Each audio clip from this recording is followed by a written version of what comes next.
बिस्मिल्लाहिर्रहमानिर्रहीम। Dear students, मी doctor Kashif, और उम्मीद है कि ये जो वे ऑफ कम्युनिकेशन हमारा चल रहा है इसको आप एब्जॉर्ब भी कर रहे होंगे और चीज़ों को साथ साथ अंडरस्टैंड भी कर रहे होंगे। और ये जो हमारी सीरीज़ चल रही थी यूनिट्स की, उसमें हमने बेस यूनिट्स के बाद आज हम स्टार्ट करेंगे सप्लीमेंट्री यूनिट्स और डिराइव्ड यूनिट्स। ये हमारा लेक्चर नंबर 6 है, क्लास फर्स्ट ईयर। तो हम स्टार्ट करते हैं सप्लीमेंट्री यूनिट्स। सप्लीमेंट्री यूनिट्स के अंदर दो यूनिट्स आते हैं, एक है रेडियन और एक है स्टेरिडियन। तो रेडियन जो है ये एक प्लेन एंगल है, radian is a plane angle. ये आप देख रहे हैं कि ये एक प्लेन है। इसमें सपोज कर लें कि एक ऑब्जेक्ट यहाँ पे मौजूद है, आफ्टर सम टाइम वो ये कर्व वाला डिस्टेंस ये वाला ये तय करके यहाँ पहुँचता है, सपोज कर लें। तो ये जो आर्क है ना, ये वाली, ये किस चीज़ की इक्वल है? आर के। ये रेडियस है उस सर्कल का। अगर ये आर्क भी उस रेडियस के इक्वल हो तो सेंटर पे जो एंगल बनेगा वो 1 रेडियन के इक्वल होगा। बहुत ही आसान सी डेफिनेशन है। इसमें आप ये डायग्राम भी बनाएंगे और साथ इसको डिफाइन भी करेंगे। The SI unit for plane और 2 डायमेंशनल एंगल इज रेडियन। कैसे डिफाइन करेंगे? Angle formed by an arc. कौन बना रहा है एंगल? आर्क यहां से शुरू हो रही है, ये देखें, ये आर्क बढ़ती जा रही है। ये आर्क बढ़ते बढ़ते कहां तक पहुंची है? जितना रेडियस है उतनी ही आर्क हो गई है। आर्क कहां पे एंगल बना रही है? At the centre of the circle equal to the radius of the circle. यानी जब आर्क इतनी हो जाए जितना रेडियस है तो सेंटर पे जो एंगल बनेगा वो किस चीज की इक्वल होगा? 1 रेडियन के। 1 रेडियन का डिग्री के साथ क्या ताल्लुक है, ये हम चैप्टर नंबर 5 के अंदर देखेंगे। अभी आपने जस्ट इसको डिफाइन करना है। तो हम सेकंड एंगल की तरफ आते हैं और वो है स्टेरिडियन। अब स्टेरिडियन जो है ना, इसको थोड़ा सा हम इसकी बाद में एनिमेशन के थ्रू भी इसको अंडरस्टैंड करने की कोशिश करेंगे। तो ये एक स्फीयर है, जैसे बॉल होती है ना, जैसे तरबूज है। तो ये उसमें से, उस तरबूज में से हम कुछ हिस्सा निकाल लेते हैं। वो जो निकालने वाला हिस्सा है उसमें एक चीज़ का ख्याल रखना है हमने, वो ये कि जितना ये जो आपने एक टुकड़ा उसका निकाला है, ये वाला हिस्सा जो है ना, ये उसकी सरफेस है ऊपर वाली जो ग्रीन कलर की होती है। जितना ये रेडियस है, ये एरिया उसका स्क्वायर के इक्वल होगा। मसलन ये रेडियस अगर 2 मीटर है, 2 सेंटीमीटर है, तो ये एरिया आपका 4 सेंटीमीटर स्क्वायर होना चाहिए। तो यहाँ पे जो एंगल बनेगा वो 1 स्टेरिडियन होगा। मसलन ये कोन है, ये कोन बन रही है, तो इसका जो ये वाला यहाँ पे जो एंगल होगा 3 डायमेंशनल एंगल, ये सॉलिड एंगल, इसको आप क्या नाम देंगे? 1 स्टेरिडियन। ये कितना होना चाहिए कि जो सरफेस है ये वाली, ये जो सरफेस है ये आर स्क्वायर की इक्वल होगी। यानी रेडियस आर है तो सरफेस आर स्क्वायर की इक्वल होगी। इसको कम ज्यादा कर सकते हैं, लेकिन कितना करेंगे? जब ये आर स्क्वायर की इक्वल हो जाएगी तो यहाँ पे जो सेंटर पे एंगल बनेगा वो क्या होगा? 1 स्टेरिडियन। तो ये क्या है? सॉलिड आर 3 डायमेंशनल एंगल है। और इसके लिए पैरामीटर क्या है? It is defined as the angle subtended. कहां पे बनेगा ये? सेंटर, सर्कल नहीं बल्कि स्फीयर। कैसे?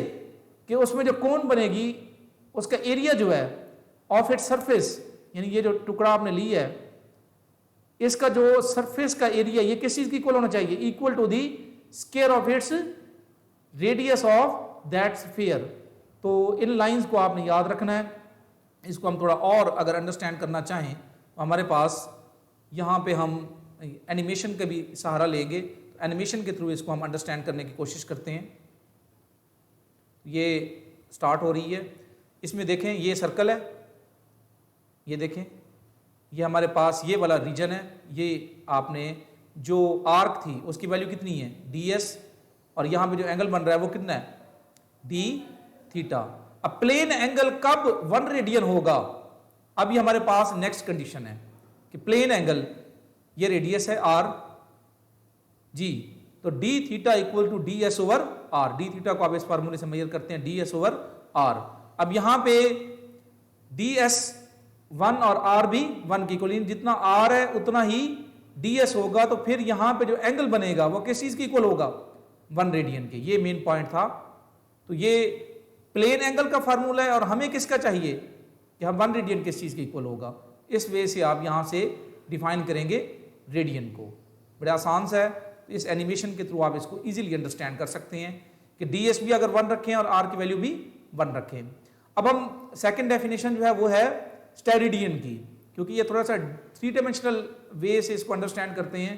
तो ये वो जो कोन थी, वो जो टुकड़ा हमने निकाला था उस तरबूज का समझ लें, उसका जो सरफेस है वो कितना है, यहां पे उसने डी ए से शो किया हुआ है, और ये क्या है, रेडियस है उस स्फीयर का आर।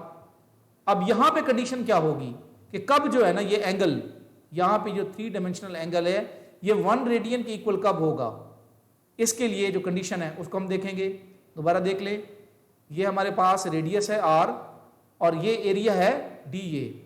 जब आपके पास ये जनरल फार्मूला आ गया, D omega equal to D over R square. अब स्टेरिडियन के लिए क्या कंडीशन है कि जब ये वाला एरिया, ये देखें, ये वाला डी ए किस चीज के इक्वल होगा, आर स्क्वायर के इक्वल होगा, तो यहां पे जो एंगल बनेगा वो किस चीज के इक्वल होगा, ये देखें, वो कहता है डी ए की वैल्यू भी 1 रखें और आर की वैल्यू भी 1 रखें। अब डी ए जो है वो बेसिकली किस चीज के इक्वल है, आर स्क्वायर के, तो जो यहां पे एंगल बनेगा वो किस चीज के इक्वल होगा, 1 स्टेरिडियन के। ये मैथमेटिक्स आप ना भी करें, एटलीस्ट आप इसके अंदर जो नेक्स्ट चीज है वो सिर्फ जो लाइंस लिखी हुई हैं उसी को आप अंडरस्टैंड कर लें, यही बहुत है।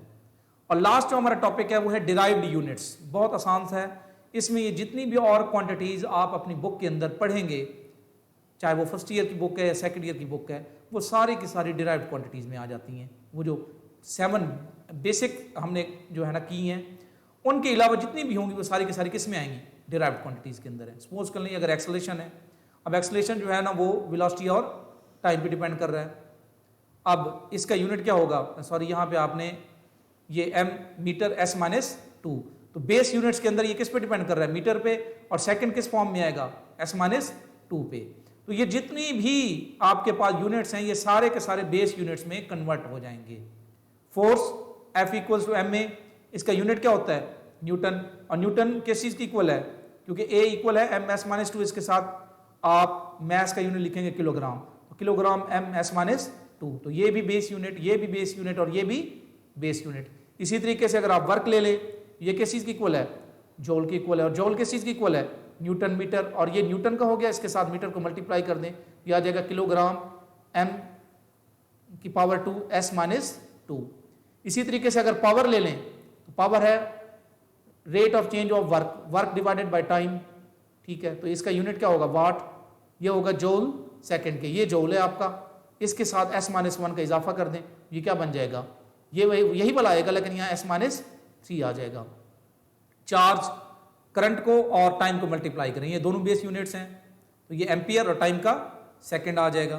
तो इसी तरीके से आप पोटेंशियल डिफरेंस और प्रेशर के बारे में अगर बताना चाहें, लेकिन ये क्वांटिटीज क्योंकि बाद में यूज होंगी तो इनके यूनिट्स और बेस यूनिट्स में जो कन्वर्जन है ये आपसे मल्टीपल चॉइस क्वेश्चन में पूछा जा सकता है, तो ये आप बाद में भी इनको याद कर सकते हैं।